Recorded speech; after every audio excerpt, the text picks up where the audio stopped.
Additionally, we're also protesting the fact that the government is spending millions of shillings shuttling government officials around the world to support this cause, and we still have internally displaced people. That is just unacceptable. We still have refugees. We still have Kenyans living in neighboring countries. So that is unacceptable.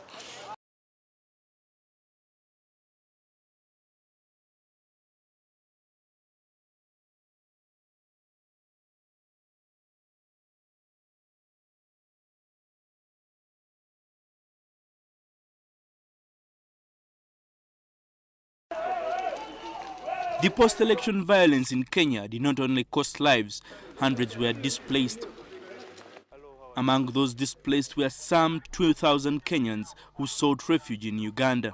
Although a sizable number have returned home, at least 1,500 Kenyan refugees are still holed up at Chiriandongo refugee camp, where they were given settlement by the Ugandan government. At this camp, ethnic profiling is a subject spoken with lots of regrets. They announced the results, and then fracas started. Me as one tribe of president, we were accused that we have rigged the election.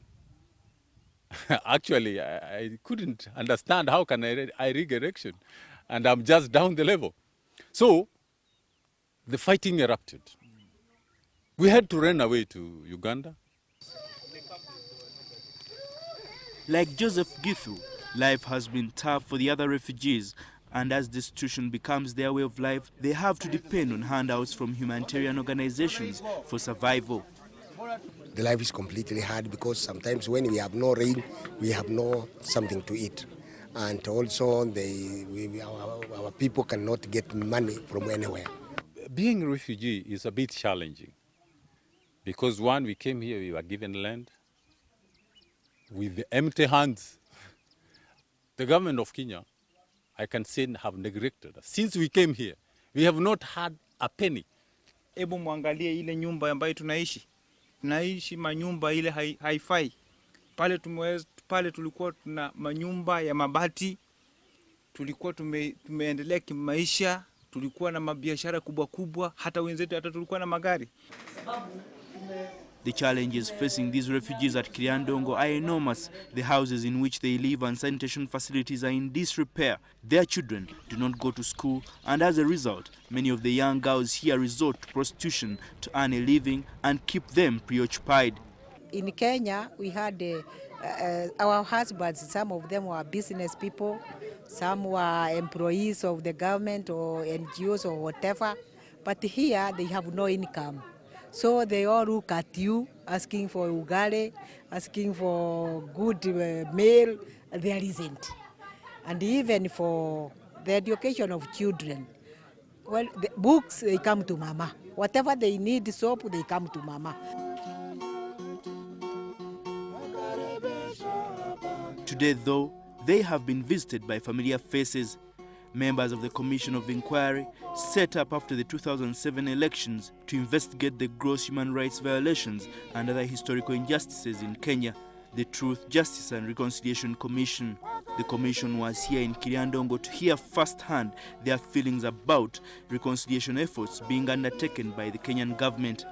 And so what we are doing also at the same time here is to record statements from the refugees who like to share their story with Kenyans, to show how they have also been affected by historical injustices, to ensure that the refugees are not left out in this process of truth-seeking, justice and reconciliation. The Truth, Justice and Reconciliation process provides the mechanism to ensure that the violations do not recur. The Commission says over 2,900 statements have been recorded so far.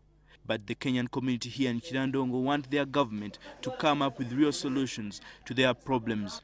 Topmost in their minds is an assurance that when they return home, they will enjoy security. When you go to Kenya, everything is okay. People are moving by.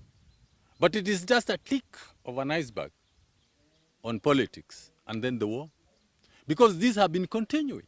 My call is that if government of Kenya can hear our voice, they can get us back home and they get us somewhere to stay. That's a piece of land, and also to give us just how we can stay for 1 year. There are over 1,000 Kenyan refugees living in this Kriandongo camp. Many of them live in appalling conditions and are yearning to go back home.